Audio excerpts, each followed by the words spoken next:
Jadi selamat siang teman-teman. Ah, saya mau mengomentari videonya Pak Stephen Tong yang tanggal 29 November kemarin yang beliau berbicara tentang Donald Trump dan Biden tentang pemilu di Amerika. Ada beberapa hal yang mau saya komentari karena saya terus terang, saya itu pengagum beliau.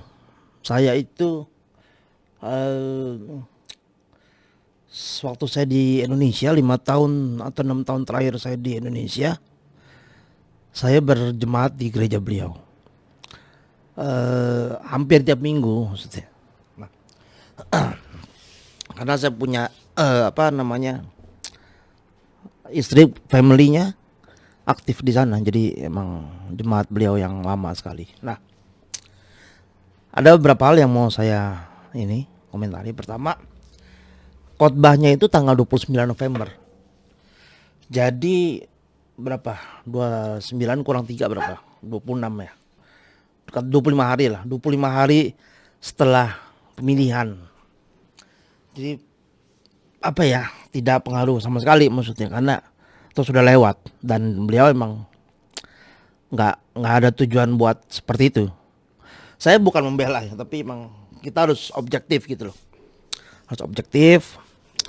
Saya tuh bukan pengagum. Saya tuh anti Trump sama sekali. Dan video beliau itu kan terlihat sekali bahwa dia pro Trump gitu. Ya kira-kira begitu. Nah, jadi video tanggal 29 November, 25 hari setelah election, jadi nggak bermaksud mempengaruhi karena udah lewat pemilunya, nggak ada lagi. Jadi tinggal hasilnya aja gitu loh. Dan sepanjang pengetahuan saya tentang beliau yang saya rasa saya boleh lah ya, karena 6 tahun terakhir di gereja beliau sih. Apalagi mertua saya juga aktif sekali di sana. Saya punya buku-bukunya banyak di sini. Buku-buku beliau dari Indonesia dikirim kemari. Banyak sekali. Nah, beliau tuh nggak pernah ikut politik dalam artian pilih sana pilih sini gitu, mendukung sini mendukung sana. Beliau tidak seperti itu sepanjang pengetahuan saya ya. Beliau ikut politik, dia mengundang Ahok, dia mengundang gubernur DKI, dia mengundang, tapi dalam artian forum-forum gerejawi, forum-forum mengenai hubungan pemerintah dan gereja di Indonesia ya, di Indonesia. Karena seperti kita tahu kan pemerintahan kita kan muslim. Jadi seperti itu. Nah, sepanjang pengetahuan saya beliau itu nggak begitu, nggak pro sini pro sana gitu loh. Satu itu. Yang kedua gini, aliran beliau gerejanya reformasi, reform itu konservatif, itu sama kayak presbyterian, sama kayak begitu Kristen Protestan gitu loh. Yang base-nya bukan base-nya, maksudnya ya dasarnya itu dari bapak-bapak gereja tahun 1500-an ya. Reformasi gereja di Eropa. Reformasi gereja di Eropa itu, bukan Eropa, bahkan di dunia mulainya waktu itu kan. Nah, based on that, bahkan di gereja beliau yang besar itu di Indonesia, dia bikin aula yang gede tuh, dinamain aula John Calvin. Itu gede sekali dan bagus. Saya pernah ke sana. Nah, jadi emang based on bapak-bapak gereja. Di depan gedungnya pun ada tulisan itu. Hanya Roh Kudus, hanya hanya Alkitab, hanya Yesus gitu ya.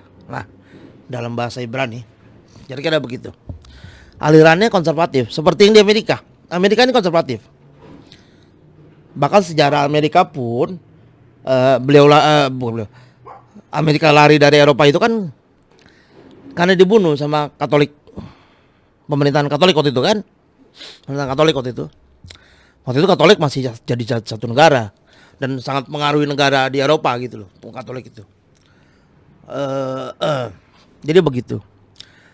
Jadi emang background beliau yang seperti itu. Background alirannya seperti itu, konservatif, seperti gereja di Amerika. Seperti kita tahu, konservatif di Amerika, gereja konservatif di Amerika mendukung Pence. Sebetulnya bukan Trump tapi Pence. Jadi begitu. Yang kedua itu. Jadi emang alirannya cocok gitu loh. Yang ketiga, beliau mendapat informasi yang tidak lengkap. Saya baru tahu semalam, saya nonton videonya full dari awal bahkan selama hampir 2 jam. Beliau kalau khotbah gitu hampir 2 jam, jam setengah, nggak pernah 1 jam lah, nggak pernah. Nah, sampai selesai, beliau mendapat informasi yang kurang tepat, yang tidak lengkap, yang ya kurang lengkap, keliru, apalah bahasanya itu. Nah, itu informasi yang beliau dapat, dan itu bisa dipahami karena beliau tidak tinggal di Amerika. Jadi beliau tidak tahu, bahkan informasi aja bisa keliru gitu ya. Apalagi suasana di sini beliau sama sekali nggak tahu. Beliau tidak merasakan, tidak melihat langsung, tidak. Ya seperti itu. Nuansanya nggak bisa merasakan karena nuansa itu berbeda loh. Nuansa berbeda. Nuansa itu bukan data. Beliau mendapat data yang keliru. Plus karena beliau tinggal di Indonesia jadi bisa dipahami itu. Dan karena beliau juga di Indonesia tinggalnya, berarti dia nggak dapat nuansanya. Nuansa itu bukan data. Nuansa itu feel. Bagaimana you merasakan, memandang karena you tinggal di sini, you tinggal di Indonesia gitu. Seperti kalau kita udah lama tinggal di Amerika gitu ya, pasti ngeliat Indonesia itu kayak serem, ada FPI gitu kan. Itu nuansa yang kita tahu karena kita tinggal di Amerika, melihat Indonesia. Tapi FPI ada dalam data, kita bisa nonton, itu data kan.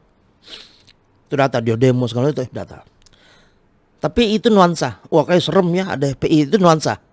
Itu buat kita. Tapi buat orang yang di Jakarta biasa aja, nuansanya itu. Nah itu kira-kira itu nuansa.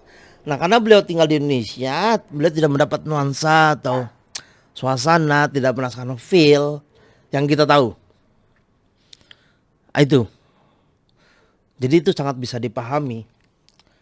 Dan itu videonya ya, kalau setahu saya ya, itu unlisted di YouTube.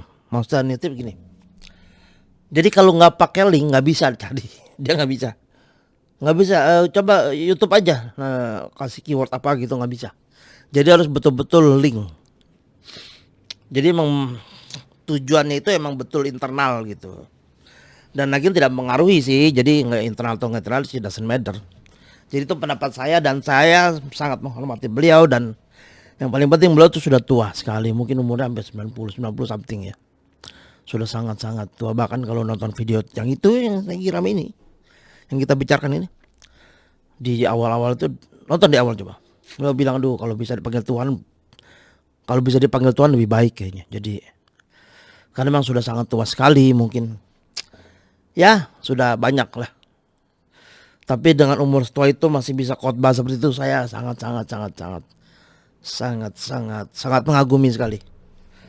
Terjadi kekeliruan, oke, saya sangat pahami sekali. Dan apa ya, bagi saya begini, ini apapun ya, nggak ada yang sempurna, Saya ingat, saya karismatik tadinya, sebelum ke reform saya karismatik. Saya sebelum bergereja di reform, maksudnya di gereja Patung, saya di karismatik. Saya dulu ini ikut Benihin gitu. Begitu Benihin bercerai, ada kasus apa waktu itu, bercerai apa gimana gitu. Saya nggak sama sekali nggak kaget, nggak sedih, nggak, karena ya itu dari sisi Kristen bahwa ya semua manusia sudah kehilangan kemuliaan Tuhan, jadi sebetulnya gitu. Jadi ya kita bisa pahami ada yang begitu, kita nggak ada yang sempurna gitu loh. Dan bahkan FPI ketika banyak yang mendukung FPI dibubarkan, saya nggak setuju. Kenapa? Karena termasuk pun kenapa saya mendukung Biden nggak mendukung Trump, karena negara harus dijalankan secara demokrasi seperti ini. Jadi nggak ada yang sempurna, tapi sistemnya yang kita harus bikin sempurna. Kira-kira gitu. Maksudnya adalah bahwa nggak ada yang sempurna, Patong juga pasti punya banyak kesalahan. Tapi di usianya yang 90 something, dia bisa berkhotbah sedemikian hebat kalau menurut saya ya. Terjadi kekeliruan dan kekeliruan itu bisa dipahami dan terjadinya juga jauh setelah election. Jauh, kenapa saya bilang jauh? Karena kan nggak bisa mempengaruhi maksudnya. Udah jauh, udah 25 hari kok, udah lewat. Jadi kira-kira itu respon saya dan ya itu. Dan saya juga lagi mencoba untuk berkomunikasi dengan orang-orang GRII pusat ya. GRI itu gereja beliau, Gereja Reform Injili Indonesia. Jadi begitu dan